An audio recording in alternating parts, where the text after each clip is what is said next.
Ladies and gentlemen, good evening, and thank you for tuning in to Canal Algérie's nightly news. On to the headlines. The President of the Republic, Commander-in-Chief of the Armed Forces, and the National Defense Minister Abdelmajid Tebboune chairs a meeting of the High Security Council.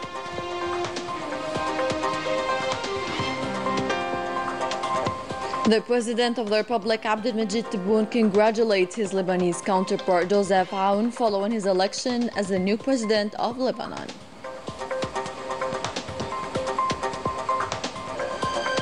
The African integration is taking shape with a new petrochemical refinery achieved by Algeria in Niger. And France steps up its attack against Algeria as part of a strategy meant to weaken its diplomacy while Algeria is gaining momentum on the international scene.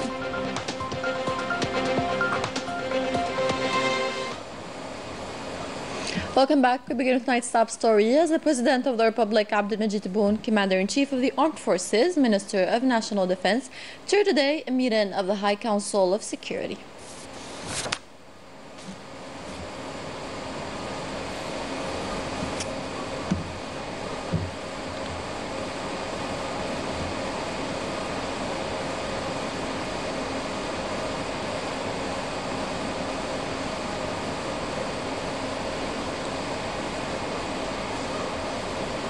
Additionally, the President of the Republic, Abdelmajid Tebboune, congratulated the Lebanese President, Joseph Aoun, in a message that reads, "Your Excellency, the President of the Brotherly Lebanese Republic, Your Highness and dear brother, on the occasion of your election as President of the Brotherly Democratic Republic of Lebanon, I am glad to extend to you on behalf of Algeria, people and government, and on my behalf, my warmest congratulations, coupled with my sincere best wishes for your success and prosperity in your noble mission.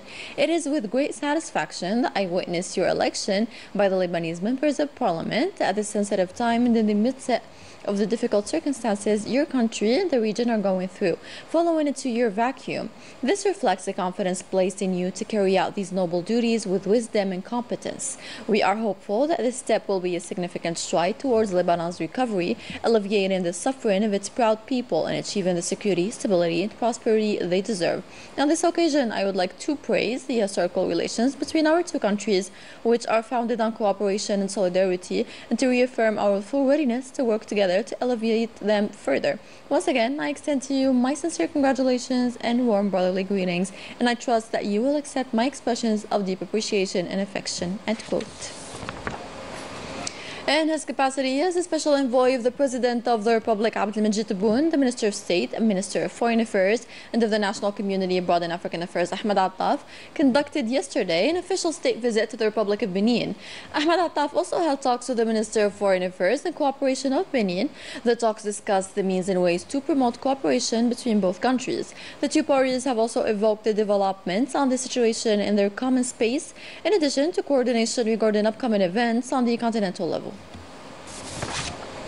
The Secretary of State, the Minister of Foreign Affairs in charge of the National Community Abroad, Sofiane Shaib, was received today by the President of the Republic of Sierra Leone, Julius Madabio, in the framework of his official visit in his capacity as a special representative of the President of the Republic.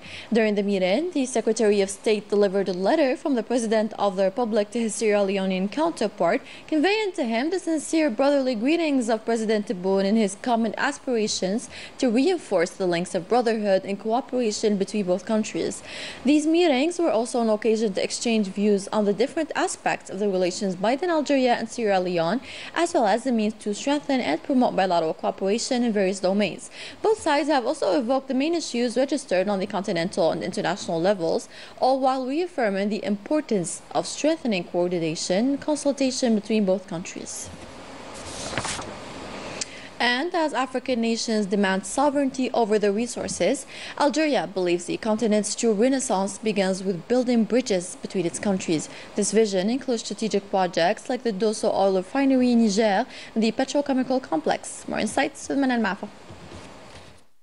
Within a South-South vision, Algeria moves toward its African heart, focusing on economic integration and sustainable development.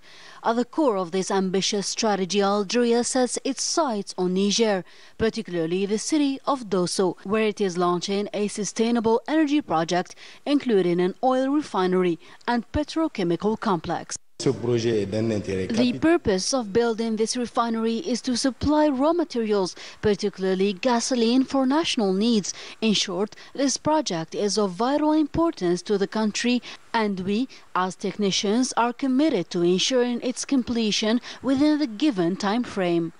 This project, symbolizing the unity of the new Africa, taps into Algeria's expertise in energy through Sonatrach to serve its neighbors. The Algerian team visiting Niger for a week, composed of top experts, is tasked with creating a detailed action plan, marking a new era of energy, sovereignty and economic development for Niger and the Sahel, as confirmed by the Nigerian Minister of Petroleum.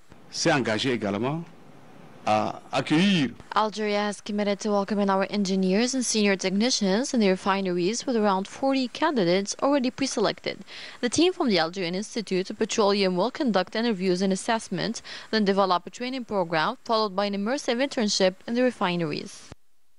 This partnership also focuses on human resources, with 40 Nigerian engineers and technicians receiving hands-on training at Algeria's oil refineries, reflecting the spirit of African cooperation. And as all eyes are focused on the relations between France and Africa, the French president has recently accused African countries of being ungrateful towards the French commitment in the fight against terrorism. However, the reaction of the African leaders was immediate. More details with Melissa Lila-Balaman. For a while, France has been seeking to maintain its influence on Africa, but its efforts were in vain. The continent that was marked by years of colonialism finally got its independence, both politically and economically. African people, increasingly aware of their power, have chosen to free themselves from the ancient practices and foreign interference. Today, Africa marches on its own path, far from the old forces that have always exploited it. You have a certain number of countries which have decided that the French soldiers must return home, and I find that understandable, since they were not in their homeland. Their vocation was not to stay here. Are we supposed to thank France for the colonization? Are we going to say thank you to France for neo-colonialism? Are we going to say thank you to France for the exploitation of all the African resources? Isn't it France that is being ungrateful today? France's interventions in Africa have never brought stability. They have often exacerbated divisions and conflicts in the continent. Today, African people are taking their future into their own hands and want to rewrite their own history. There was a deceit here, because what the French president is saying is not true. It is not them who have decided, because they simply have no choice. They are forced to leave. I think he definitely lost the battle. Everyone was convinced that France had lost its footing. With human and natural resources, Africa is now choosing its own path, far from the old forces willing to meddle in its development. France seems to be deflecting from its economic and social crisis by targeting countries like Algeria. This approach risks further weakening its already strained diplomacy as Algeria continues to assert its presence internationally. Madame Afo. The false statements and unfounded accusations from France against Algeria reflect a desperate attempt to distract from its own failures. Amid an unprecedented crisis, Paris externalizes its problems by scapegoating others. These unfounded attacks reveal a struggle in diplomacy. Unable to meet its people's expectations, the Élysée fuels hostile rhetoric against Algeria to mark its inability to tackle structural issues. However, France can no longer impose its vision, especially on Algeria, which asserts itself as a respected global player. The French Algerian citizens have condemned the French president's remarks, highlighting their breach of diplomatic norms. Vivant sur le sol français pour une bonne partie entre 5 et 6 millions. We Algerians and French Algerians are exasperated by the ongoing attacks on our culture and institutions for over a month. Leaders and extremists have fueled harmful rhetorics. France's struggles must not involve Algeria. Algeria is sovereign and respect its quest for better diplomacy. Par des chaînes de grande écoute qui viennent alimenter avec des réseaux de la fachosphère et d'extrême droite. Plunged into international tensions driven by discriminatory policies and blatant institutional racism, the French Republic struggles to uphold its ideals of liberty, equality and fraternity. Social inequalities are soaring, purchasing power is declining, and many are phased into extreme sacrifices, with some scavenging for food. Once a symbol of universal values, France is now entrenched in regressive practices and provocative rhetoric. These attacks on Algeria are a smokescreen, exposing the French leadership's inability to tackle their own societal challenges. However, today's Algeria is resilient, and its sovereignty and unity remain unshaken. Coming up in our news edition. Timimoun province is getting ready to host official festivities marking the beginning of the new Amazigh year 2975.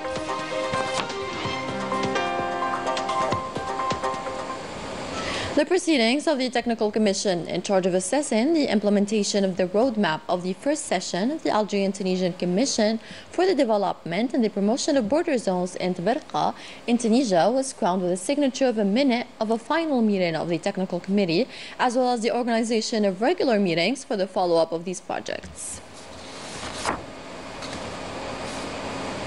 In related news, a memorandum of understanding was signed between Sonalgas Group and the Tunisian company for electricity and gas in order to achieve the objectives related to production, transport and distribution of electricity and natural gas. This came during the participation of the head of Sonalgas and a high-level delegation from Sonalgas in a tripartite meeting between Sonalgas executives and the Tunisian company for electricity and gas and the Libyan state electricity company in implementation of the consultative meeting of the presidents of the three countries past April. In the framework of the national program decided by the President of the Republic, Abdelmajid Tebboune, aiming to complete the achievement of 5 seawater desalination stations to reinforce water security and taking into account the progress of the project to achieve the water desalination of Fouka II in the province of Tipaza. The Minister of State, Minister of Energy and Mines and Renewable Energies, Mohamed Arqab, accompanied by the head of Sonatrach, Rashid Hashishi, inspected the proceedings of the achievement of the seawater desalination station, works of which surpassed 90%. On to the operational report of the People's National Army's activity in the past week. In the context of the fight against terrorism and thanks to the efforts of the PNA security services, detachments of the PNA arrested 6 support elements to terrorist groups during separate operations across the national territory. In the framework of the fight against organized crime, the continuation of the tireless efforts aimed at countering the scourge of drug trafficking in our country, combined detachments of the PNA intercepted, in coordination with the different security services in operations across the military regions, 29 drug traffickers and averted attempts to introduce 140 kilograms of processed keef through the borders with Morocco, in addition to 2 kilograms of cocaine and 788,535 psychotropic tablets, which were seized in separate operations. In Tamras, Borjouj Mukhtar Ingizem in Salah, detachments of the People's National Army arrested 224 individuals and seized 25 vehicles, 265 generators, 233 jackhammers, 43 metal detectors, as well as quantities of mixture of raw gold and stones, explosives, detonation tools, and other equipment used in illegal gold mining operations. On the other hand, 6 other individuals were arrested and 4 hunting rifles, an automatic pistol, 70,540 liters of fuel, as well as 65 quintals of tobacco and 14 tons of foodstuffs intended for smuggling and speculation were also seized during separate operations across the national territory. Similarly, border guards sorted at the level of our national coast attempts at illegal immigration and proceeded to save 180 individuals aboard traditionally made boats, while 172 illegal immigrants of different nationalities were arrested across the national territory. End communique. Let's head now to southern Algeria, precisely to Timimoun province, which is getting ready to host the official festivities marking the new Amazigh year 2975. Major event denoting the cultural authenticity and diversity of the region. More details with Melissa Lila Balaman. The jewel of the desert, Timimoun, buzzes to the rhythm of the latest touches to welcome in a grand celebration the festivities of the Amazigh New Year, Yenayer 2957. Among the several planned activities, the Baba Soudan Square will house the Yenayer market, which will show off the ancestral craftsmanship of artisanal products. On a invité les artisans un peu partout de l'Algérie. We invited artisans specialized in our customs from all over Algeria. We want everyone to be satisfied. Fête des Amazirs, la fête d'Inayer.